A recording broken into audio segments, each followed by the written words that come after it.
always think that if you can sort of show a peek behind the curtain and sort of drop the facade for a moment, that's where you can build real relationships, friendships, new clients, all that sort of stuff.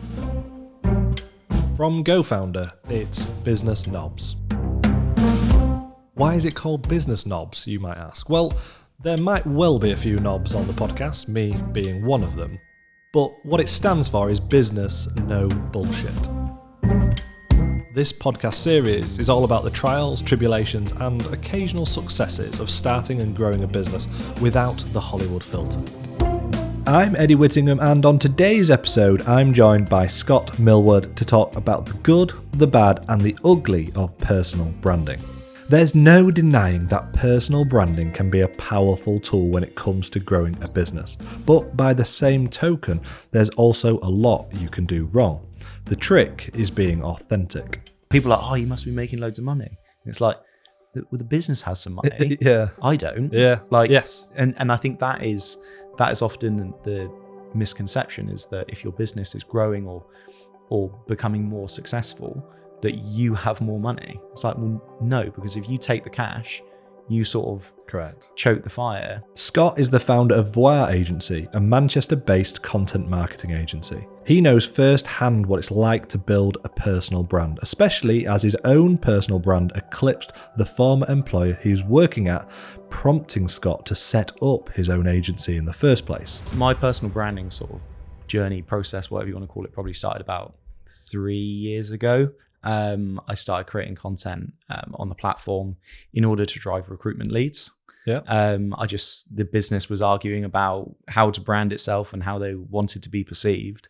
And whilst they were arguing, I thought I'll just get myself noticed. And it worked. And my personal brand grew quicker than the business brand. And we started diverting leads from me to the business rather than the other way around. And I thought there's something in this. And also it was a bit before people started realizing that LinkedIn was really a place for content. And now people are realizing that you can create great content on the platform and intertwine content with business, with building relationships. And yeah, I think it's just going to continue to grow. Yeah, and LinkedIn is such a good platform, isn't it, for organic sales, isn't it? Like, definitely, where you're going to get the same reach from to an audience of potential buyers, it's bonkers. Yeah, and I think that the great thing about it is that you can build an inbound pipeline. Yeah, and you can do that over time by building relationships, creating consistent content that people engage with. And if you do that, people will constantly be asking you questions. More questions, the more relationships, the more leads, the more good stuff that you get. And that doesn't stop when you stop with your budget, because there is no budget. It's just your consistency to continue doing it. Yeah, it's time is the budget there, isn't it? So you were a recruiter working for a recruitment company, and then literally because of your own work, you were just winning all the work. Yeah, so I was marketing director for a recruitment business, and we were finding we were getting a lot of relationships, lots of intros and business in the way that we wanted. And, these were quite, 6-figure contracts we were trying to win. So I found that you couldn't do sort of a spray and pray digital marketing approach to those sort of things. They're always relationship led. So I didn't really know much about recruitment when I joined the business. So I just thought, well, let's try and build some relationships and then divert the conversation to people who actually know about what this is. And that's what I did. And I think it was interesting how it all played out, really. And then that sort of spurred you on to actually set up your own, presumably because you could literally see, well, I'm earning the business X amount of leads. Yeah, and why not do it myself? And also one of the things was that I was a marketer talking about recruitment consistently. Yeah. And I thought if I was a marketer that talked about marketing, that would probably convert better. Yeah. And also, I think it was a logical step to move into selling a service that I was already delivering for myself. Yes. So when I launched sort of 6 months ago, I think it was May, people were interested because I'd already had a good few years of track record of doing it. And I think that's when I first came across your profile, to be fair. It was probably 6 months ago. It was one of your early posts about the fact you were starting out. And I think the reason why I was interested by what you were saying was because you were talking about personal branding. You were starting a personal branding company, but you weren't posting shit. and I say that in the greatest respect, because there's a lot of content on LinkedIn under the personal branding umbrella, which is it's just mass clickbait, really. It's sort of the Oleg stuff, isn't it? Yeah. Well, I think, with the Oleg sort of quotes and agree posts and all that sort of stuff, that stuff works a lot better if you already have an audience. Yes. The great thing with LinkedIn is that it's a massive leveler. So if you have 1,000 followers or 15,000 followers, if your content's not good, it will still perform the same. Yeah. So if you create good content, you have a chance for that to push to your second and third degree connections to do well, all that sort of stuff. But if the content's not good, it won't perform well. And it doesn't matter how long you've been doing it. So I've just always tried to do the quantity over quality thing. Yeah. People have always told me to post more, but I just don't have time. Running a business or having a sort of important job to a degree, like you can't spend 3-4 hours a day on the platform. It's just not possible for most people. One of the things that you post a lot about is, I guess, the realities, the harsh realities of sort of starting your own business. Yeah. So why do you do that and not post agree and all that sort of bullshit? Unpopular opinion, the sky is blue. Yeah. Well, I think it just comes down to personality. Like I have 3 values: honesty, integrity, and creativity. So I try and weave those into my content. And, sometimes all 3 of them can get me into trouble where I'll sort of overstep the mark and maybe do too much of one side. But in terms of just sort of talking about the things which aren't so great, I've talked extensively about mental health and anxiety and imposter syndrome and all those sort of things. I posted about it because it's quite cathartic. It helps you sort of get over the problems. I did a post recently talking about 6-month reality of running a business, and 60% of it was pretty tough. Yeah. And there's a little bit of success in there. But ultimately, I think people want relatable content, which you can actually build relationships from. If you walk in and say, I've got a 10 million EBITDA business, everyone's going to go, great, good for you. Yeah. What does that mean? Yeah. So don't care. I think what I see, particularly on LinkedIn, is there's almost like 2 audiences, and you might think I'm talking shit here, so please tell me if I am. But I see you've got sort of the mass market audience who lap up the clickbaity stuff, but then you've got, I guess, the sensible audience who would respond to the good content that's going out. Because I think a lot of the really good content is made by the smaller creators. And unfortunately, the bigger accounts, a lot of them, not all of them, there's some really good big accounts, but a lot of them do post just the kind of clickbait crap. I mean, yeah, sometimes. I think with the smaller accounts, that's the great thing. And I think it's why people are interested in personal branding, is because it seems accessible. It's like I'm one post away from being in the market, right? And I think that, it's just actually getting over the hurdle of starting to create content. There's a lot of people who, with your own feed, the more content you engage with, the more bespoke your feed becomes. And if you don't engage with lots of content and really sort of build relationships, you just get shown influencer-led content because they think that that's what will keep you on the platform. So you end up sort of seeing a wash of the same sort of stuff. So it's sort of down to you in terms of your own feed as to what you see. The more you engage with, the more that they'll show you. And you can mute the shit you don't want to see. You can block people you really to harness it into what you need it to be. I post a weekly content roundup most weeks, and it's normally just a tongue-in-cheek, satirical look on the post. Now the problem I've got is because I interact with loads of those posts, my feed is full of shit. So I've kind of made a rod for my own back now. I always found that funny when I did post that people hate it and they're engaging. No, they keep seeing my content. You're just going to see, you don't like me, sorry, you're just going to see more of me now. That's quite fun. But it's a great leveler. The platform, it's not about how many followers you have. It's about the quality of your content and the relationships you can build from that content. So I think it's interesting to everyone. I think the people that really get it are the ones that think, how can this help my business, rather than how can I get views and likes and notoriety. Like, I'm a very introverted person. I really don't like the spotlight, even though we're sat on a podcast here today. Under a spotlight. Exactly. But I just want to build a good business and help people with their problems. And I think that's a good point, actually, because that's the 2 ways it can go, isn't it? People will do personal branding because they want the dopamine hit of 1,000 likes, and then those that use it to build a business. Because when I had the defense work before I sold it, In fact, it was at the point of rebranding from my pretty shit business to the Defence Works.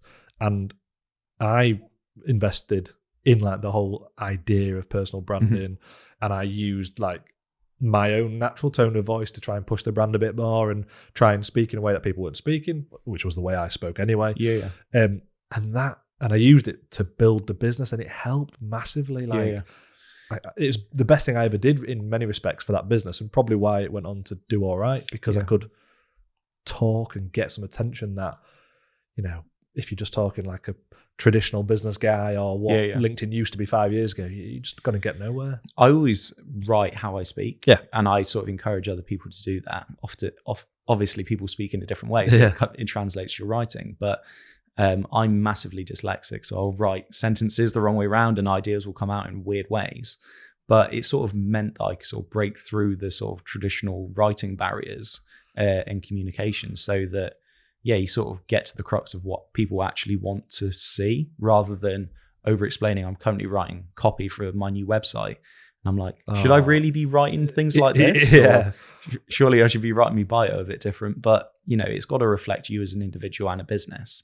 And getting the tone of voice is always crucial. I mean, with all of my clients, we do sort of weekly, bi-monthly calls. And when I send the content back to them, they're like, oh, this sounds exactly like what I would say. I'm like, well, that's the point of I'm like, well, you did say it. I've just presented it back to you in a better way. So that'll be quite an interesting thing just to talk about, in terms of a lot of people might not fully understand how, for example, you know, you would work as a personal branding sort of expert for them. Yeah. It's not writing their content for them per se, is it? That's not what it. I mean, that's what happens with Oleg, I'm sure. But you know, what's your process? How can you help people? So I always, because if you ask a business owner, go, what do you want to talk about? They'll go, oh, I've got nothing to talk about, and they get all flustered. I have a call once a week, once every 2 weeks with all my clients, and we have sort of, I call it like a brain dump session. And we just chat. You know, I'll be sat there with my Adele songbook, you know, writing down all their new ideas, and it will just be things that they're talking about. I'm like, how was your week? What's going on in the business? What have you thought about? And we'll trying to find sort of somewhat emotive things which other people could relate to. It's relatability, and trying to take maybe a situation they've been in or something that's happened and relate it to business or to their audience or something like that, and that you can always relate something to something. So that's the goal. But the best thing is that it's content that they want to produce, but they wouldn't know how to put it into that box. Extracting it effectively and then putting it to use. The great thing about it is that, you know, I find that as I work with clients more, we sort of have like a really close relationship by the end of it, because, you know, people are telling me sort of a lot, sometimes deep dark secrets and things like that. I mean, I remember I wrote a post a few months ago about my one of my clients had a newborn son and how having a child changes perspective on business. And I'm like, I don't have any children, so how can I relate to that? But it's sort of trying to understand the person and what they're trying to say. So it's interesting that you speak to complete variety of people. I probably should do a post about my 4 hours sleep last night as a result of my new. Sure, a lot of parents will relate. Yeah, absolutely. They absolutely will, and I think that's the key to personal branding being good rather than being shit, is making it relatable. Because you know, we're all human at the end of the day, and I've built some amazing like friendships through LinkedIn. Truth be told, people that I've met on the podcast, and then you just keep in touch with, and I don't know, it's a strange place that you make quite good connections with, and people are genuine if your content's genuine. I always think that if you can sort of show a peek behind the curtain and sort of drop the facade for a moment, that's where you can build real relationships, friendships, new clients, all that sort of stuff. And if you can do that, you know, the best inquiries I get are always from people who said, I saw you said about something like this or some failure or something like that. And they've gone, I can relate to that. Can you help me? And it's like, that's the best thing. Because you've actually winning business by being honest. That's a cool feeling. And being yourself. That's the thing. Because when I started this podcast, that was kind of the point. It's like, I'm fed up of seeing all the bullshit about how glamorous it is, how easy it is. Like, let's just be honest and hopefully help people by them realizing that they're not alone, and it is shit, it is hard, it's going to take ages. Because that, that's unfortunately the reality of it, isn't it? Yeah, definitely. I mean, like, this is my second business. I had sort of a semi-successful, semi-failure startup clothing brand. Oh, clothing brand. Yeah. So I thought if I slap a logo on something and chuck it in a bag to some influencers, I'll so tell me about this then. How did that come about, and what went well, what didn't, obviously?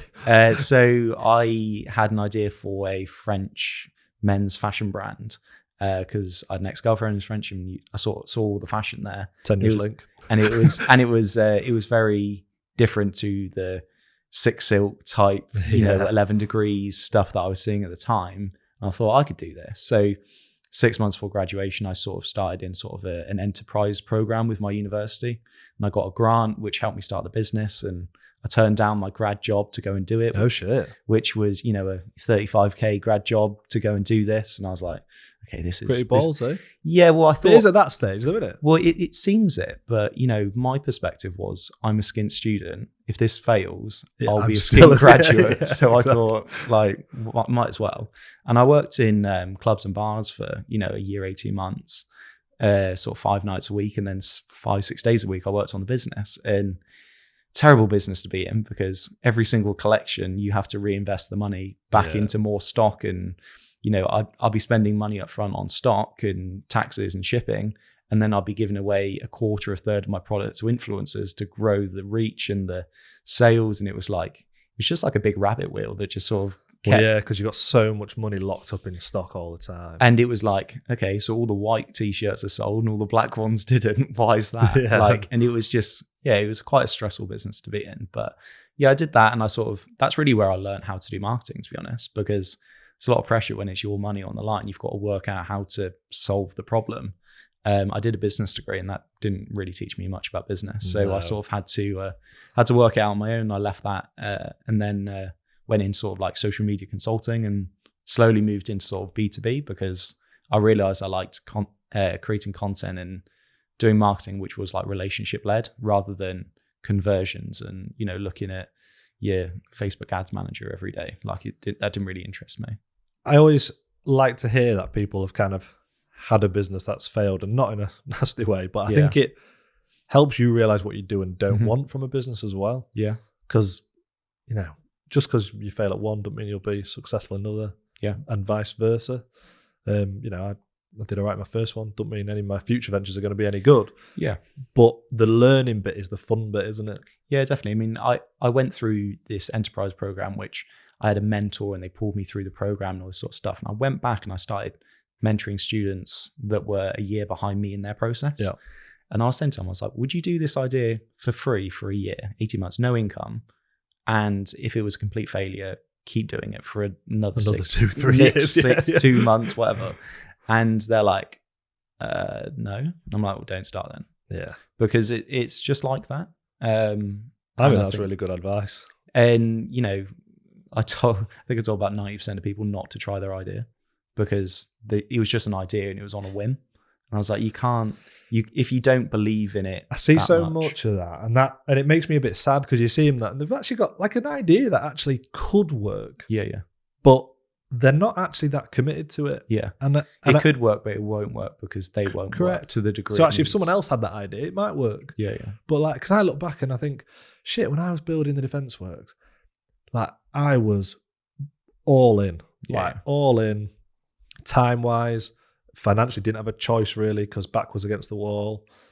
And it was like, I had to make it work. And that's very, very different proposition to someone who's I've got this idea, right? And it's like, yeah, you're not committed. And I always people say, oh, maybe, save up 6 months salary before leaving your job and then start or whatever. And it's almost like you need that pressure sometimes to actually take the jump. So, I've mentioned this before, but I got made redundant from my job after being on, furlough, flexi furlough, all that sort of stuff. And it was like, I've got 2 choices now. I can either go and get another job, which can be pretty tough during COVID and furlough periods and all that sort of stuff, or I can just start the business that I wanted to start for a long time, but I haven't, because it's difficult to leave, a good paycheck and a safe career to go and start something which you have no idea whether will work. And sometimes you just need, the phrase, it's like life happening for you. Yeah. And it's like, yeah, it's frustrating. I think I had a similar moment with the defence works. It was kind of, I knew I didn't want to be in law anymore. I applied on a whim to join an accelerator program, which was the NatWest one. Yeah. And I got accepted, and it was over a weekend. I think I've mentioned this on the podcast before, so apologies to anyone who's already heard this. But I had a very quick decision to make. I think I had the weekend to make the decision effectively because I had like however many weeks or months notice period to give in. But it kind of forced my hand a bit because I was kind of like, well, I'm getting some office space, I'm getting a bit of mentoring, which at the time obviously felt like a huge deal. And was a huge deal. So I'm not going to get this opportunity again. So either I suck it up and I carry on as a lawyer for the rest of my life and moan about it. Or I fucking do it. Yeah. I always like the phrase it's talking where you say, I'd rather fail at the thing that I want to succeed at than succeed at the thing I don't want to succeed at. And I think that, it's good advice because you can sort of pursue careers and be successful in a career that you don't actually want. You don't really want. You want obviously the money, I get that. But you don't chase, the worst thing is regret, not trying the thing that you want. Like I've got a failed fashion brand. It was great. I really enjoyed it. Do you know what I mean? Yeah, but you had fun doing it, and you probably also learned so much that now helps you. And that's the thing. I could have taken a grad job and it would have been fine, but I'd have had a scratch that I didn't itch. Yeah, and that. And also you might have been starting that fashion brand now. Yeah, that's very true. And then you'd have been however many years behind as well. Been behind the curve. True. I think I was about 18 months behind the curve then anyway. Yeah, that's the danger. But like obviously timing and stuff has a lot to do with it. Massive. But I think, I'm fortunate position. I don't have kids and sort of like family and stuff like that yet. So you can sort of take sort of perceived bigger risks. Agreed. And I think there's different points in your life when it becomes harder and easier. And I started my business when I didn't have kids, and bloody hell, could I do it now? I've got 2 kids now. Yeah. Could I do it now? Maybe, but it's a lot harder. Like getting out of the house in the morning now is a genuine mission, a genuine mission. Whereas back then I could be like to my missus, right, I'm off. I've got to get into the office for 6:30. And I just, get in and get my head down. Yeah. Whereas, other priorities now. So it does. Definitely, there are times in life when it's easier. Yeah, and I think that, there's a lack of context and empathy towards entrepreneurship in that not everyone can just quit their job and go and start that business that they want to do because, people have mortgages and bills and all that sort of stuff, and like we all do. But, sometimes you just got to sort of look at the bigger picture as to what's possible. Maybe if you can't do it today, maybe in 18 months' time, save up that money, do what you need to do, and then you can do it. And then sometimes though, that leads into that thing we mentioned earlier about actually the commitment to it though, because people say they're going to do those things, but actually deep down they're not really committed. Like you've got a nice car and think, well, get rid of that. You don't need that. You can save yourself 300 quid a month there. Yeah. And that's a lot of money when you're starting out. Oh yeah. So my last 6 months starting the business has been like so humbling. Yeah. Like I didn't have any money before I had money, and now I don't have any money again. And like you thought you were poor before. Yeah. Like as long as my bills get paid, correct, I'm pretty happy. Like I don't need lunches at the Ivy and designer clothes. It doesn't really make my life any better. I think people would be surprised at how little they need. Yeah. We, my wife and I, so my wife's a teacher. Mm-hmm. When I quit my job and started the business, we just lived solely off her wage. Like teacher's wage is not massive. I think she was on 29 at the time or something like that. Yeah. So a decent wage, but it's not. Yeah. Like for 2 people, we had a mortgage at that time as well. Yeah. So I think we had like a 200 grand mortgage. So it's like we weren't without money problems, but we just were like extremely frugal. We bought a house. We couldn't really afford to do it up. We had fucking newspapers up at the windows because we couldn't afford curtains. I think we had newspaper up at the windows for nearly 6 months. It was like a joke. Yeah. But we weren't asked because we could just get by on the salary, and it could pay the mortgage, it could pay the bills. We had a car that just kept surviving enough, and the repair bills. You couldn't get rid of it. Yeah, the repair bills were only ever like 80, 90, 100 pounds, so we could just kind of get by. Yeah. But I don't know how many people are actually willing to do that. Yeah. Is a reality. Yeah. So like when I left my job and started the business, my take home pay probably went down 40, 50, 60%, something like that. And the launch of my business in the first 3 months was like really successful. Like everyone wanted to work for me. I was like, wow, what do I do now? Yeah. People are like, oh, you must be making loads of money. And it's like, the business has some money. Yeah. I don't. Yeah. Like, yes. And I think that is often the misconception, is that if your business is growing or becoming more successful, that you have more money. It's like, well, no, because if you take the cash, you sort of Correct. choke the fire, and you can't grow how you want to. So, I'm quite happy to earn, 18 grand a year or whatever it is to yeah, you're betting on your future effectively. Yeah, exactly. And, for me, having another 20, 30 grand a year isn't really going to, pay for another holiday and a few more things, but it doesn't really change my life. I think sometimes that's the differentiator between those who are like maybe super committed to it. Sometimes you need to take money out of the business because of your personal financial, of course you do. But other times people are quite happy milking that money straight out of the business and living the lifestyle, which is okay. That's your personal choice. But by doing that, like you say, you are choking that fire, and you're going to lessen your chances of making a bigger splash in the long run.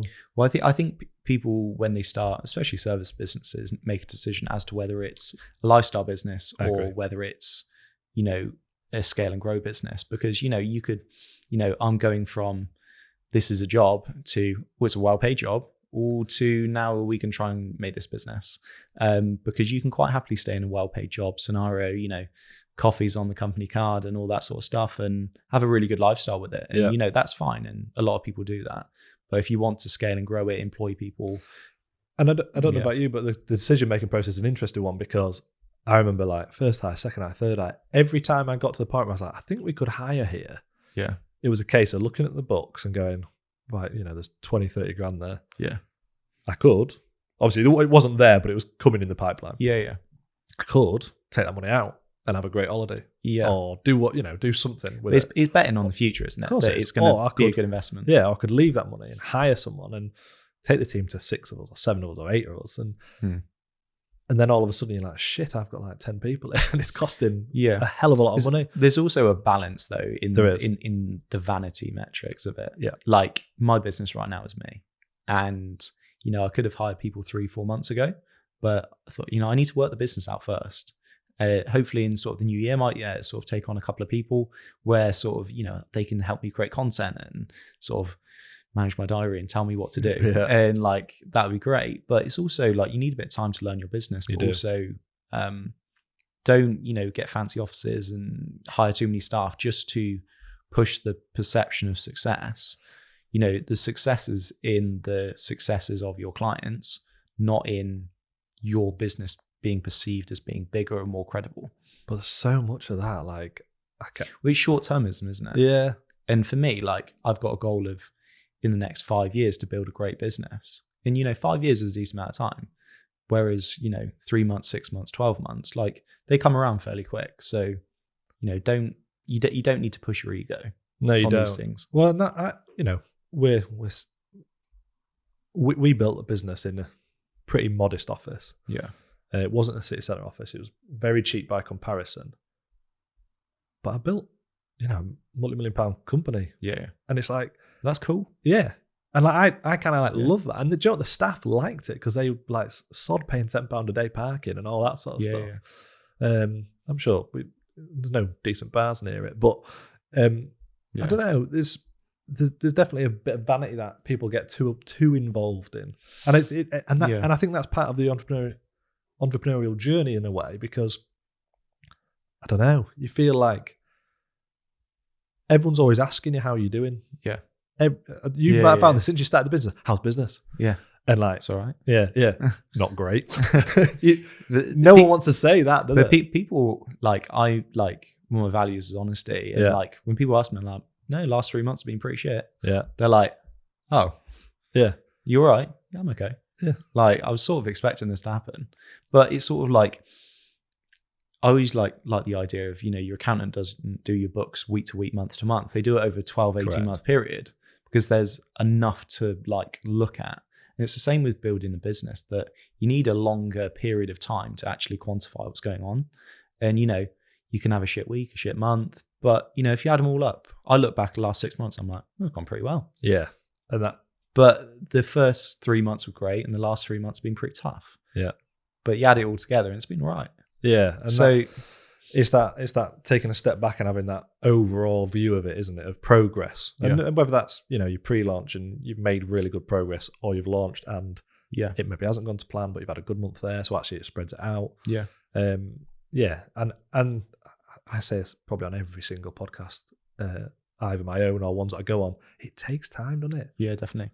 I'm in the process at the minute where I'm trying to build up my bank of case studies for clients. Yeah.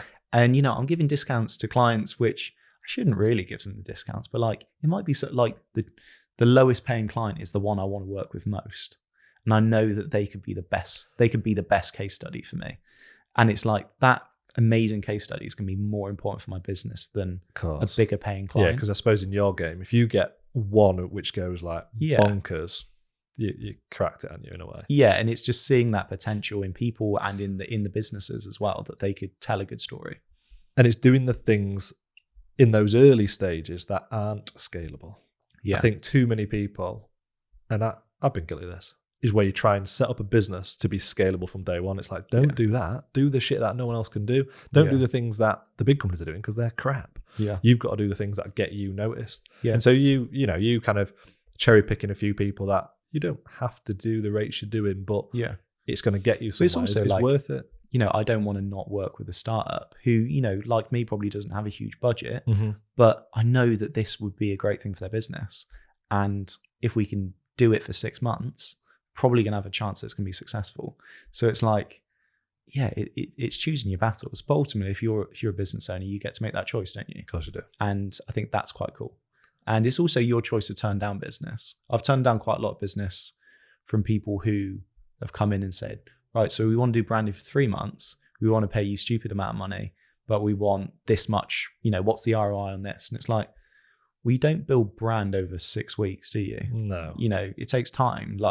Well, and that'd be annoying, wouldn't it? Because they're going to give you the money, which is great. Yeah, which we is all great. like some money, but then they're going to come back in 6 months or 3 months and complain to you and say it hasn't worked. Yeah, and so I just can't deal with that. I don't like the confrontation. I don't like the stress and pressure of it all.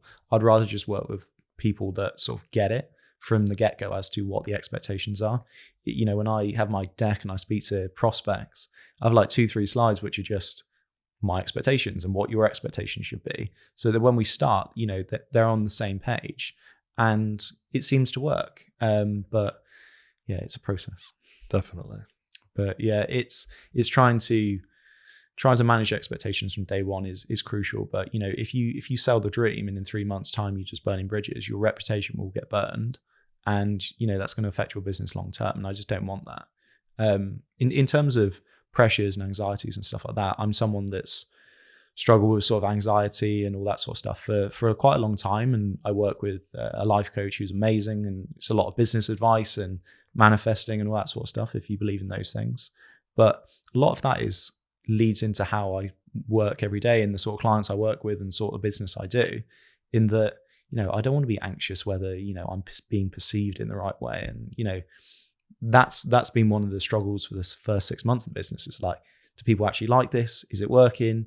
Do people want to work with me? Am I doing the right work? Am I approaching it in the right way? And you have all these insecurities and doubts. And I like to try and share those as much as possible, not because my life is terrible or whatever, but it's relatable and everyone else is going through it. Exactly. Yeah.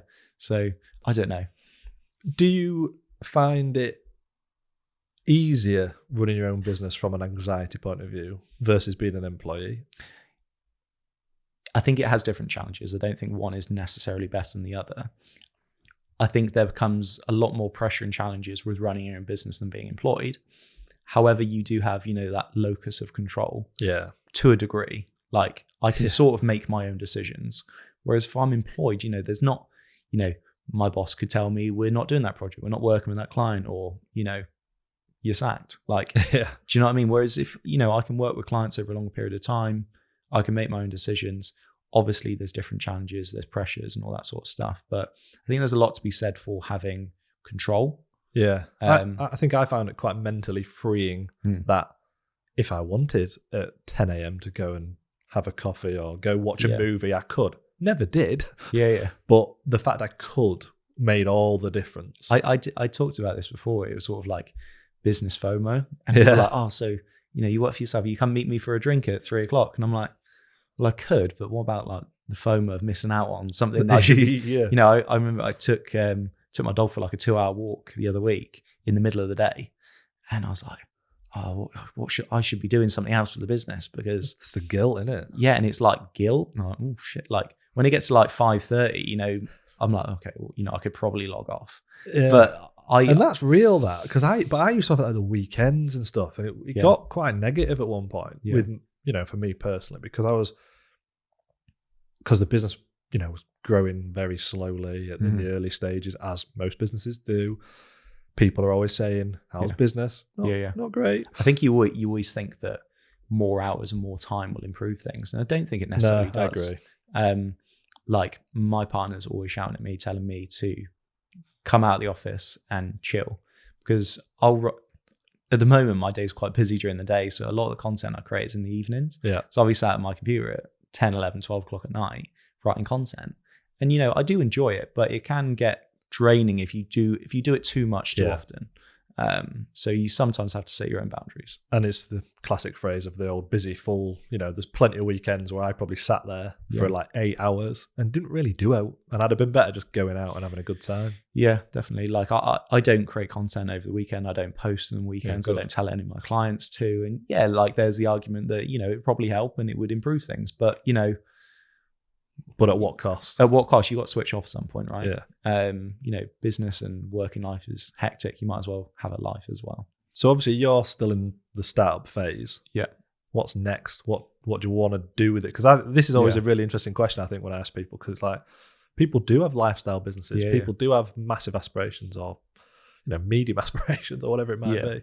Yeah. Well, I definitely want to scale the business. Like for me, I could have a lifestyle job where I'm employed and earn good money. So I don't think it makes sense for me to try and do that as a business. For me, I'd want to scale it, employ people, and sort of take my time away from maybe just creating the content and actually, directing the business forward and sort of pushing that forward. So that's sort of the next stage for me. Hopefully in the new year, going to be hiring some people and sort of scaling out the capabilities so that my time is used more efficiently. I want to build the business over next 3 to 5 years, and hopefully take it to a place where I can either exit or move it on in some way, and not, because I think that the thing with business is that we will have like chapters in our lives, and I think that sometimes you can stay in one chapter for too long. Like I always get concerned when I hear people, I've been here for 15 years. It's like, and you're still here. Like you can only climb a corporate ladder so much. And I think that depends on your personality type, because I think some people are happy doing that, aren't they?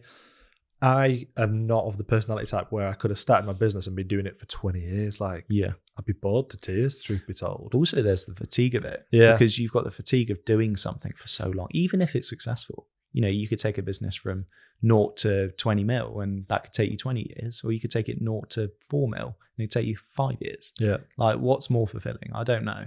Like it's for the individual to decide, but you can get pretty drawn out and drained running a business for a long, long time. I agree. And I think that's what made me kind of change my attitude towards scaling a business, because I'd started out and it was a service-based business originally.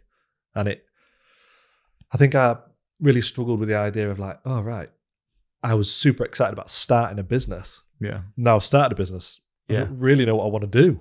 Like, do I want to do this forever? Like, this is better than a job, but I've just made a job. That's all I've done. You created your own. So it's kind of like, well, I don't know where I want to go next. And that's when I started to look at making it scalable. And I really enjoyed that journey from a lifestyle to that scalable I think business. That's the fun bit, is sort of building the foundations to create a job for other people and to create an environment where other people can do well, and create a business which provides a great service that you don't necessarily have to be providing that all day. Maybe just overlooking it, making sure the client's happy, making sure the business is going in the right direction. There's excitement in doing that. Whereas a job won't give you that same fulfillment. No, and I think I got a lot out of, seeing people progress in the jobs.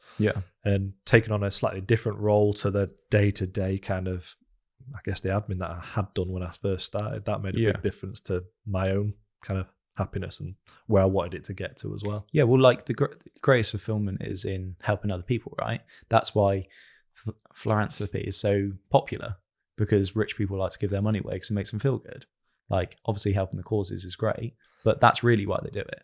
And I think that managing people and building teams and all that sort of stuff, the reason why people want to be managers and all that sort of stuff, because deep down they want to help people in their careers. You know, I don't think that all managers are bad people. They want to help people in their careers and sort of make them better people. You know, I'm excited to sort of employ people and sort of help them in their careers, because especially in the space I'm in with personal and business branding, I know that if someone will work for me, like, I'm going to help them in their career. Yeah, massively. Because I'm going to help put them on the map and help them work out how to explain their own stories.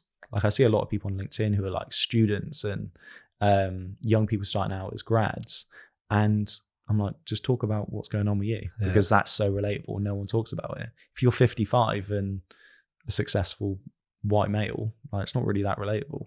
People don't really care. No. Whereas if you're 18 and you've just done a really cool internship, people want to hear about it. Yeah. So, like, I think that's a fun thing for me. I'm looking forward to is helping other people with their careers and sort of helping them progress. I think that's a cool attitude to have, because almost like a recognition that you're going to hire people and probably, you know, you're going to nurture them and grow, and they're probably going to fly the nest essentially. Yeah, and I think there's the acceptance of that. So when I started pushing personal brand 2.5-3 years ago for myself, there was a perception. It's like, well, we don't want our employees to get too much attention, because what if they get offered another job, or, you know, competitors start sniffing around? And I had that. I had a lot of recruitment businesses who were DMing me and asking, oh, are you looking for a new role? And it's like, no, but it's sort of, the business needs to be comfortable with your employees bettering themselves. And if you're treating them right, they'll probably stay. Yeah. If they don't, they've already done a good job for you. Yeah, so wish them well. I had a really interesting sort of case with that. So when I started doing my personal branding, I had an employee at the time, and I wanted her to kind of embrace the personal branding, because I thought twofold. One, it would be amazing for her to build her own portfolio and identity. She was in cybersecurity, so massively aging male white society, industry. And I was like, what an opportunity. Mm-hmm. And then obviously selfishly for the business, it's like, great, because it's another voice for the business. But she didn't want it. And I was surprised at that. But not everyone does either, do they? Like, some people don't. That's people's choice. I think if everyone wanted to grow and go, imagine LinkedIn would be horrendous. Well, worse. Worse. No one would ever have a job, would they? No. Because we'd all be working for ourselves. We're all shouting about ourselves. Yeah, definitely. The bit you mentioned earlier, I think, about kind of helping people, you mentioned about kind of people who maybe exit the business. That's kind of my position. Yeah. So obviously I sold my business last year. I've been building GoFounder, which people have heard me talk about on the podcast before, for over a year now. And it's a long time to do something in the shadows, isn't it? Yeah. Do you know what? It's taken me way longer than it should have done, because it's a pet project and it's something I love doing, but it's not cash incentive. Yeah. I've spent way too much money on it. Funny story for anyone listening, it was going to launch today. It's not going to be tomorrow for technical reasons. But my drive behind that is I actually genuinely wanted to build a platform that will help people. Yeah. And particularly, it's built for startup founders, to help them kind of have the tools that I wish I'd had when I started. Now, if it launches and people tell me it's shit, good. Yeah. Because I'll rewrite it and I'll make it better. Yeah. Because the point is, it's got to be something that holds value to the people that use it. Yeah. I don't know. I get a lot of satisfaction out of that. Like last year, I've got a lot of satisfaction out of taking time out to speak to people in startup positions. Yeah. I dread to think how many hours I've just been on the phone with people and just lent an ear because I enjoy it. The thing is, you not being money motivated, not being like short-term cash rich, you're pushing a longer term strategy, which ultimately will work better. That attitude will help build community. And if you build a community which engages, pays for the products, and sort of helps the thing grow, ultimately it's going to be more successful. Hopefully. I mean, the proof will be in the pudding. It might flop, and I'll be disappointed if it does, because I've I will. Before I launched Voir Agency, when I was on furlough, I did a post which I said, loads of people have been made redundant because of COVID, and I was like, I was on furlough, so I wasn't able to do anything. So I was like, anyone who wants help with their personal brand to help them get a job, give me a shout and I'll help you. And I had like quite a few people reach out, and I worked with about 4 or 5 people, and I was like, this is great, but like imagine building a business where I'm helping unemployed people. It's not really a great market to be asking for cash, is it? It's not. But like your idea can sort of evolve and move. Of course it can. And whatever. But you said to me about sort of moving it from startup to sort of growth. And that's it, 'cause it's starting, and it's going to be aimed at people starting. I think the community will satisfy people who are growing. Yeah. But then, as it evolves, how can it be a platform and potentially even, a workplace if people are based in Manchester to scale? Yeah. Because I think that's interesting, because that's the bit I like. And I think, I don't know, it'll be interesting to see how it evolves, and it'll be largely led by the community. Hopefully there is one on there. In terms of what they want, because that's the point of it. Well, I think the community comes from doing things of value for them, and things like the podcast and stuff like that. You're doing it without an ask. So, hopefully that builds rapport, builds community, and, you're going to attract the right people. Hopefully. Yeah, time will tell. But there you go. If it's shit, and I apologise. Well, if it's shit, just go and do the next thing, don't you? No, yeah. Well, I think it's one of them. It's a passion project of mine. So no matter how it does, I will iterate and make it be what it needs to be for people. Well, I always think like the work that I'm doing now for clients, when a client's post is amazing and they get inbound leads and all that sort of stuff, like, I proper buzz off it. I love like the creative element of creating the content and all that stuff. And like, would I do it for free? Maybe, like for a bit, like, but do you know what I mean? But like, I actually love the work, and like, if I love the work and I'm really passionate about it, and when I speak to clients, they can feel that, like, it's not going to feel like work. And if it doesn't feel like work, you got a good chance it might become something good. Correct. And That's so true. And I think that if you don't feel like that, it's gonna be tough to push yourself to do those things. And like, I just really enjoy what I'm doing right now. And it's like, if it's not as successful as I'd like it to be yet, like, so be it. I'm still, every day I wake up and I'm like, this is cool. I sit at home writing jokes with my dog. Like, this is cool. That's pretty good.